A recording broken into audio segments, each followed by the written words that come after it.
The first thing that you should do when you have vegetables is what? Wash. We have to wash our food. Oh. Because this is growing on a farm, right? Oh. So we want to make sure that we rinse our food off with water. Yeah, to make sure that it's nice and clean. So that's what we're going to do. It's okay. It's just water. Take the water. So I'm going to take my fingers. We always want to make sure our fingers are out of the way of the knife. We don't want to cut ourselves. And I'm going to take the knife and put it in between. Okay, so it's kind of like a train. This is the tunnel. And I'm going to take the knife. I'm going to cut across. I'm going to make one slice across. So now I have 2 pieces. Our second vegetable is tomato. When cutting round vegetables, we want to be extra careful because what can happen?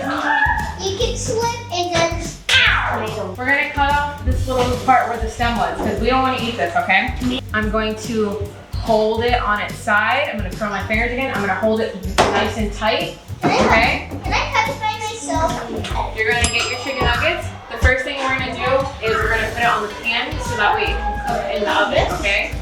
Next step says that you're going to make the sauce, okay? Sauce is real simple. You're going to be using mayonnaise and you're going to make Sriracha mayonnaise sauce, okay? The second to last step, it says that you're going to plate the vegetables. After you have plated your foods, then you can start putting your sandwiches together, okay? Stop. You're just gonna put sauce here. I have a middle one. Okay, so go ahead, start building your sandwich. Make sure you